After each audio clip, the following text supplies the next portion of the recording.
दिल्ली में traffic jam एक बड़ी समस्या है। फुटपाथों और गलियों में रेहड़ी पटरी वाले और ठेले वाले दुकानदार के पास लोगों की भीड़ लगती है और लोग अपनी गाड़ियां कहीं भी पार्क कर देते हैं। इसी कड़ी में दिल्ली नगर निगम में लाइसेंसिंग और तहबाजारी के चेयरमैन संजीव सिंह ने एमकेएन न्यूज से खास बातचीत में कहा कि दिल्ली के हर रेहड़ी पटरी वालों को अब केवाईसी से गुजरना होगा। हम उन्हें लाइसेंस देंगे और सभी दस्तावेज गतिविधियां बंद हो जाएगी। उन्हें ना तो पुलिस से डर लगेगा और ना ही किसी दलाल से। इससे अतिक्रमण की समस्या भी खत्म होगी। उन्होंने कहा कि बहुत जल्द दिल्ली की व्यस्त बाजारों वाली सड़कों पर ट्रैफिक और अधिक व्यवस्थित होगा। गलियों में भी जाम की समस्या का समाधान किया जाएगा। केवाईसी पूरा हो जाने के बाद सभी दुकानदारों और रेहड़ी पटरी वालों की निगरानी की जा सकेगी। मुख्यमंत्री की मंजूरी मिलने के बाद जल्द ही फूड कोर्ट शुरू किए जाएंगे। संजीव सिंह ने कहा कि उनकी टीम को सहयोग देने के लिए वह सीएम रेखा गुप्ता के आभारी है। देखिए संपादक इरफान शेख से दिल्ली नगर निगम में लाइसेंसिंग और तहबाजारी के चेयरमैन संजीव सिंह की खास बातचीत।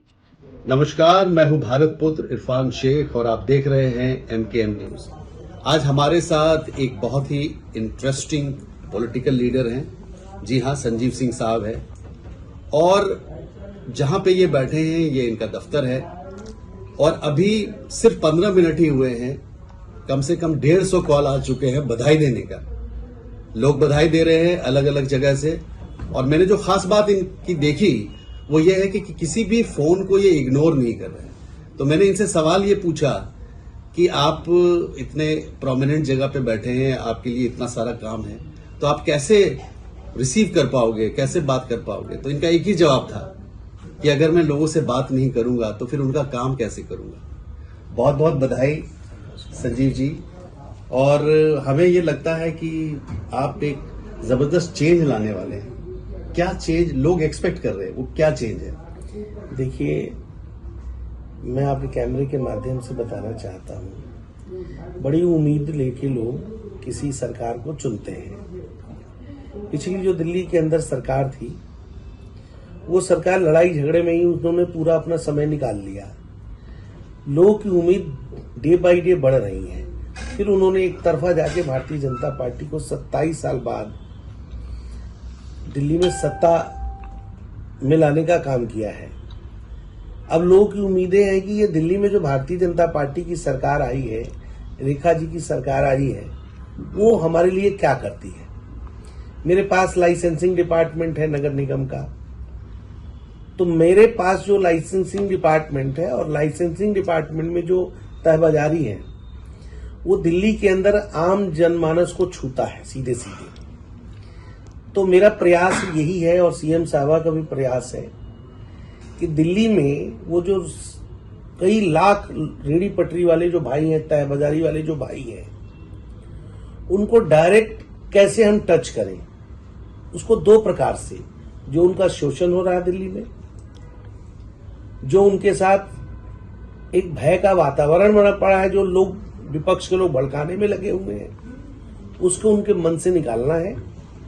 और सरकार में सरकार की एक लाइसेंसिंग प्रक्रिया में सरलीकरण कैसे हो, इसका हमें ध्यान रखना है और उसका लाभ सीधे सीधे जो है उसका बेनिफिट आम जनमानस को मिले, रेहड़ी पटरी वाले और तहबाजारी वाले भाई को मिले, इसका सरकार को चिंता करनी है। ऑल ओवर इंडिया से अलग अलग स्टेट से लोग आते हैं और Delhi is known as food, दिल वालों की है और फूड के लिए जाना जाता है। तो क्या आपके पास कोई फूड कोर्ट का भी कोई कॉन्सेप्ट है? देखिए, ऐसा है कि नगर निगम के पास फूड कोर्ट का भी है, लेकिन अभी वो कुछ दिनों से शायद बंद पड़ा है।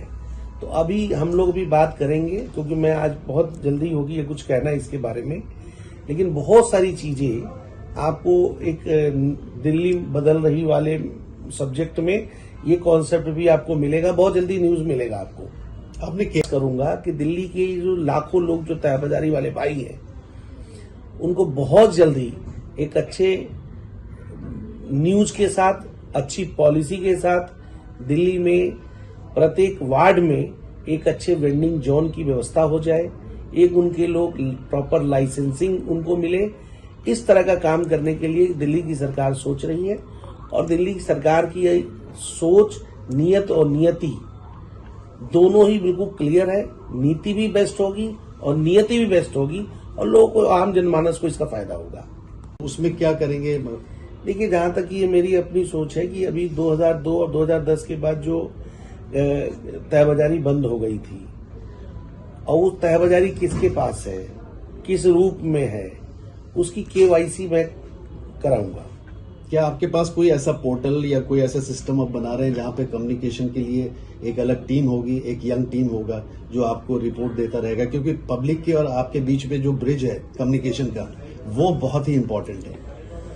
देखिए, ऐसा है, अभी मैंने अधिकारी से बात किया है और मैंने सारी चीजें मंगाई हैं उनसे। एक बार मुझे बैठना है उनके साथ, उसके बाद पूरी दिल्ली की एक रूपरेखा तैयार करके अपने आदरणीय मेयर के साथ बैठ के और अपने सरकार के साथ बैठ के बातचीत करके इसको हम नीचे उतारने का काम करेंगे। थोड़ा समय लगेगा इसमें, अभी जल्दी कुछ भी कहना जल्दी होगा, पर काम बेस्ट होगा, इसमें कोई शक नहीं। तो अल्टीमेटली इन्होंने जो पंच लाइन दिया है वो ये है कि काम बेस्ट होगा और इसमें किसी भी तरीके का कोई डाउट नहीं होना चाहिए, क्योंकि इनका जो अल्टीमेट रोल मॉडल है वो माननीय प्रधानमंत्री जी हैं। जी हाँ, मोदी जी है और काफ़ी इंस्पायर्ड है। इनकी पूरी टीम देखा मैंने, बहुत पॉजिटिव एनर्जी है। और वेब वार्ता की तरफ से, MKN न्यूज़ की तरफ से और SIMS की तरफ से मैं चाहता हूं कि इनको बहुत ही ग्रैंड सक्सेस मिले और हम सब एक पॉजिटिव एनर्जी के साथ, एक अच्छे सोच के साथ दिल्ली को और बेहतर करने की उम्मीद से। बहुत बहुत शुक्रिया। Thank you very much for watching MKN।